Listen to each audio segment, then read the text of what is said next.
ഒരു വർഷത്തിലേറെ നീണ്ട ആക്രമണങ്ങളിൽ ഗാസയിലെ ചാമ്പലാക്കിയിട്ടും 100-ലേറെ ബന്ദികളെ കണ്ടെത്താനാകാത്ത സാഹചര്യത്തിൽ വൻ പ്രതിഫലന വാഗ്ദാനവുമായി ഇസ്രായേൽ പ്രധാനമന്ത്രി ബെഞ്ചമിൻ നെതന്യാഹു രംഗത്ത്.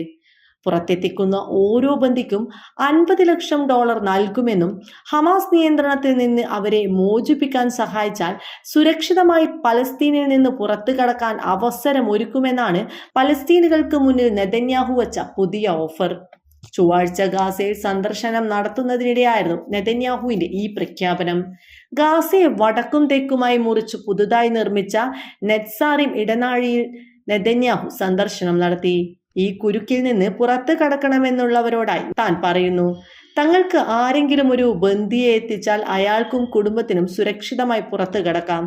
ഓരോ ബന്ദിക്കും $50 ലക്ഷം പ്രതിഫലം നൽകും. നിങ്ങൾക്ക് വേണേൽ ഇത് തിരഞ്ഞെടുക്കാം.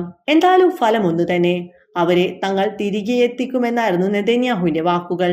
എന്നാൽ വാക്കുകളെ ജനങ്ങൾ ഏറ്റെടുത്തിട്ടില്ല എന്നാണ് അന്താരാഷ്ട്ര മാധ്യമങ്ങൾ റിപ്പോർട്ട് ചെയ്യുന്നത്.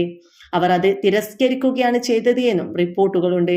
നെതന്യാഹുവിന്റെ ഒരടവും പലസ്തീന് ജനതകൾക്ക് മുന്നിൽ നടപ്പാകില്ല എന്നത് ഇതിലൂടെ ഒന്നുകൂടി വ്യക്തമായി. എന്തൊക്കെയോ പൊറാട്ട് നാടകങ്ങൾ കാണിച്ച് ഹമാസിനെ പിടിച്ചുകെട്ടാമെന്ന് മാത്രമാണ് നെതന്യാഹു ചിന്തിച്ചത്. അതിനുവേണ്ടി മാത്രമാണ് ഇത്തരത്തിലൊരു ഓഫർ നെതന്യാഹു പലസ്തീൻ ജനതകൾക്ക് മുന്നിൽ വച്ചത്. അല്ലാതെ ബന്ദികളെ മാത്രം മോചിപ്പിക്കാൻ വേണ്ടിയല്ല എന്നത് പച്ചയായ ഒരു സത്യം മാത്രമാണ്.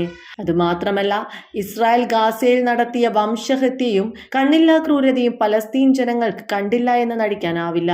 അതുകൊണ്ടുകൂടിയാണ് നെതന്യാഹു വെച്ച ഈ ഓഫർ പലസ്തീനികൾ സ്വീകരിക്കാത്തതെന്നും റിപ്പോർട്ടുകളുണ്ട്. 101 ബന്ദികൾ ഹമാസ് പിടിയിലുണ്ടെന്നാണ് നിലവിലെ കണക്കുകൾ. ഇവരിൽ 1/3 പേർ കൊല്ലപ്പെട്ടതായും സൂചനയുണ്ട്. അടുത്തിടെ ഇസ്രായേലിൽ ബന്ദികളുടെ കുടുംബങ്ങൾ നെതന്യാഹുവിനെതിരെ പ്രതിഷേധം ശക്തമാക്കിയിരുന്നു. ഹമാസുമായി കരാറിലെത്തണമെന്നാണ് അവരുടെ ആവശ്യം. എന്നാൽ സൈനികമായി അവരെ തകർക്കലല്ലാതെ ഒരു മാർഗവും നിലവിൽ പരിഗണിക്കുന്നില്ലെന്നാണ് നെതന്യാഹു പറയുന്നത്.